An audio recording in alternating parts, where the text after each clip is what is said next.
It's the summer of 1776. Philadelphia hums with tension and heat.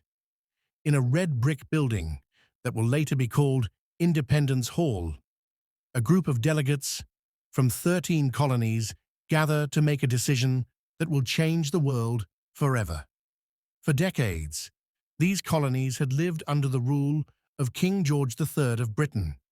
They were loyal subjects, proud to be part of the empire, until the empire began to tighten its grip. After the costly French and Indian War, Britain was drowning in debt.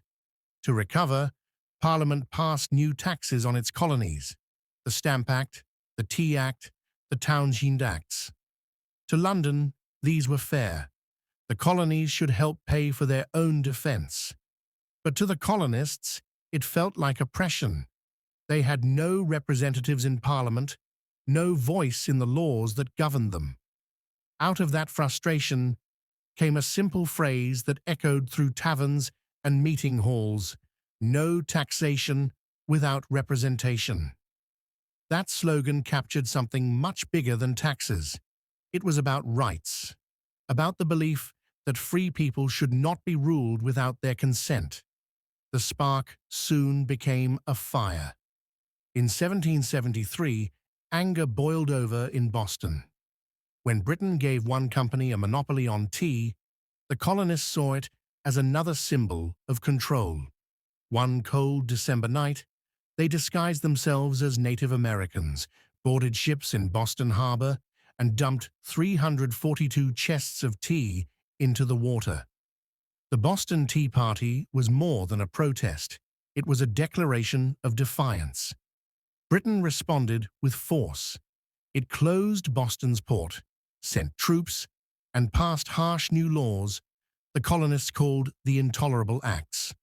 But rather than surrender, the colonies began to unite. In 1774, representatives from 12 colonies met in Philadelphia for the First Continental Congress. For the first time, Americans began to act as one people. They debated, they petitioned the king, and they began to imagine a life beyond the empire. Then, in April 1775, shots rang out at Lexington and Concord. Nobody knew who fired first, but those shots heard round the world marked the start of the American Revolution. Now the colonies were at war with Britain, and they needed to decide exactly what they were fighting for. In June 1776, the Continental Congress created a committee to draft a statement to the world, a document that would explain why they were breaking away. 5 men were chosen: Thomas Jefferson, John Adams, Benjamin Franklin, Roger Sherman, and Robert Livingston. Jefferson, only 33 years old, was asked to write the first draft. In a rented room on Market Street, he dipped his quill in ink and began to write words that would outlive him, his century, and his nation. On July 2nd, the Congress voted in favor of independence. 2 days later, on July 4th, 1776, they approved Jefferson's text, the Declaration of Independence. When it was read aloud in Philadelphia, church bells rang, crowds cheered, and a new chapter of history began. The Declaration started with words that have echoed for nearly 2.5 centuries.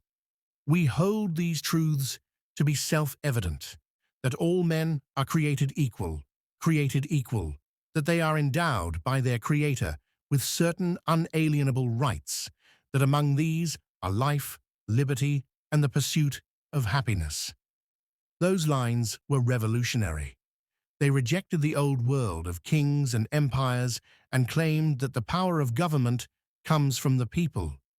It was an idea so daring that it frightened even some of its authors. The men who signed the Declaration knew they were committing treason. If the revolution failed, they would be hanged.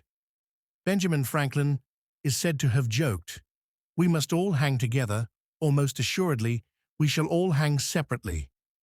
But they believed the risk was worth it, because what they were creating was not just a country, it was a new idea, The belief that freedom is a right, not a privilege, that ordinary people can shape their own destiny.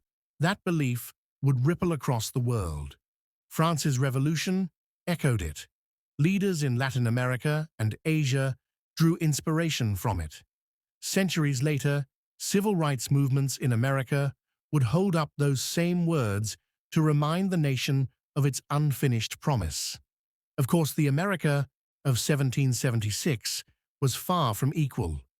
Millions of Africans remained enslaved, indigenous peoples were displaced, women had no voice in politics. The ideals written in the Declaration were far ahead of their time, but they set a direction for the future, a standard for the nation to strive toward. The idea was not perfect, but it was powerful. Today, as the United States approaches its 250th anniversary, those words still matter. They remind us that independence was never just about separating from Britain. It was about defining what freedom means. Every generation has had to reinterpret that idea, to fight for it, to expand it. The Declaration of Independence is not a relic. It's a living challenge. It asks each of us, are we living up to these truths? From candlelight flickering in a Philadelphia hall to the bright screens of our digital age, the spirit of 1776 endures, unfinished, evolving, but alive. The men who signed their names at the bottom of that document could never have imagined the world we live in now, yet their words still call to us. Because America did not just declare independence from a king. It declared independence for the human spirit, the belief that freedom and equality are not gifts from rulers, but rights that belong to everyone. And that is how, in 1776, an idea was born, an idea powerful enough to change the world.